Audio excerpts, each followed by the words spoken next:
Hello, ഞാനിത്ര happy ആയിട്ട് നല്ല excited ആയിട്ട് ഈ റെഡി ആയിക്കൊണ്ടിരിക്കുന്നത് എനിക്ക് അത്രയും ഇഷ്ടപ്പെട്ടൊരു പ്ലേസിലേക്ക് പോകാൻ വേണ്ടിയിട്ടാണ് കേട്ടോ.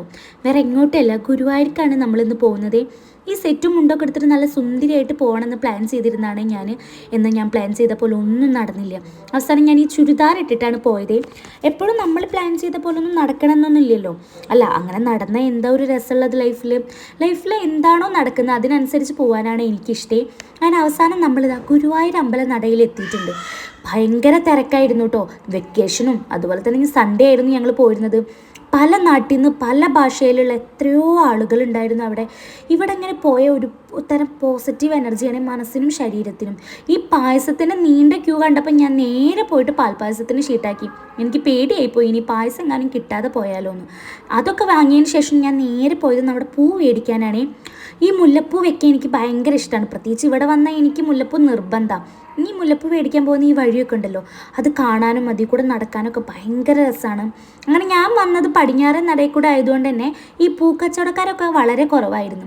കിഴക്കേ നടയിലാണെങ്കിൽ ഒരുപാടുണ്ടാവും. പിന്നെ ഞങ്ങൾ ചെന്ന സമയം ഏകദേശം ഉച്ചയൊക്കെ ആവാനായതുകൊണ്ട് തന്നെ പൂവൊക്കെ ചെറുതായിട്ട് വാടിയെങ്കിലും എനിക്ക് പൂ വെക്കേണ്ട നിർബന്ധമായതുകൊണ്ട് ഞാൻ കുറച്ച് പൂവൊക്കെ മേടിച്ച് തലയിൽ വെച്ചു. പിന്നെ ഞങ്ങൾ നേരെ പോയത് നമ്മുടെ നക്ഷുമോന് ഒരു കുഞ്ഞുമുണ്ട് മേടിക്കാനാണ്. അവൻ്റെ മുണ്ടൊക്കെ അവനിപ്പോൾ ചെറുതായി പോയിരിക്കുന്നു. അപ്പോൾ ഒരു മുണ്ടൊക്കെ വാങ്ങിച്ച് ഉടുപ്പിച്ചിട്ട് വരുന്ന വഴിയാണ് കേട്ടോ അത്. കണ്ടില്ലേ എന്ത് രസാല നടത്തം. പക്ഷെ എൻ്റെ ഈ കൈ പിടിച്ചുള്ള നടത്തം അധിക നേരമൊന്നും ഉണ്ടായിരുന്നില്ലേ. കുറച്ച് കഴിഞ്ഞപ്പോഴത്തേനും കുട്ടിയുടെ സ്വഭാവം പുറത്തെടുത്തതാ കണ്ടില്ലേ. പിന്നെ ഫുള്ളി ഓട്ടായിരുന്നു. അവൻ്റെ പിന്നാലെ ക്യാമറയും പിടിച്ചുകൊണ്ട് ഞാനും ഓടുമായിരുന്നേ. അവനാണെങ്കിൽ ഓടുന്നതിൻ്റെ ഇടയിൽ അവിടെ ഓരോ കുട്ടികളെ കാണുമ്പോൾ ഓടിച്ചെന്ന് കെട്ടിപ്പിടിക്കുകയും ഇടയ്ക്ക് അവരിങ്ങനെ ഓരോരോ കുസൃതികളൊക്കെ കാണിക്കുന്നുണ്ട്. അതായിരുന്നു എൻ്റെ പേടി കേട്ടോ. പക്ഷേ ഞാൻ അവനെ തടയാനൊന്നും നിന്നില്ല. അവൻ ഓടി കളിക്കട്ടെ എന്ന് വിചാരിച്ചു. മക്കളാരെങ്കിലുമൊക്കെ വികൃതി കാട്ടുകയാണെങ്കിൽ നമ്മൾ പിടിച്ചു മാറ്റിയേ ചെയ്തിരുന്നുള്ളൂ കേട്ടോ. അതൊക്കെ കഴിഞ്ഞിട്ട് അവന് ഉമ്പെന്ന് പറഞ്ഞ് നമ്മുടെ അടുത്തേക്ക് ഇങ്ങനെ വരുന്നത് കണ്ടു. അപ്പം നമ്മൾ വെള്ളമൊക്കെ എടുത്ത് കൊടുക്കാൻ നോക്കിയെങ്കിൽ ആൾ കുടിക്കുന്നില്ല. അപ്പം പുള്ളിക്ക് എന്താ വേണ്ടതെന്ന് അവസാനം പുള്ളി തന്നെ കാണിച്ചു തന്നു. അവന് പാൽപ്പായസത്തിന് വേണ്ടിയിട്ടായിരുന്നു. അത് കൊടുത്തപ്പോൾ ആൾ ഓക്കെ. അത് കഴിഞ്ഞപ്പോൾ ഈ പൂവും മാലി എൻ്റെ ഹസ്ബൻഡിൻ്റെ പേരിൽ വഴിപാടാക്കിയതായിരുന്നു. ഇത് ഞാൻ നടനുള്ളിൽ കൊണ്ടുവച്ച് തൊഴുതു വന്നപ്പോഴത്തേനും ആളിതാ ഭണ്ഡാരത്തിൻ്റെ ഉള്ളിലൊക്കെ കയറി നിൽക്കുന്നു.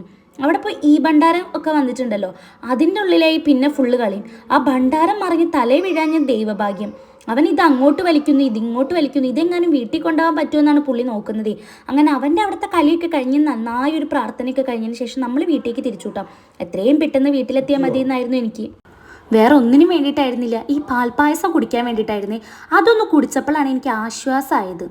ഈ പാൽപ്പായസത്തിന് വേണ്ടി മാത്രം ഗുരുവായൂർ വരുന്നൊരു ബാല്യം എനിക്കുണ്ടായിരുന്നേ. അപ്പോൾ ഓക്കെ, ബൈ.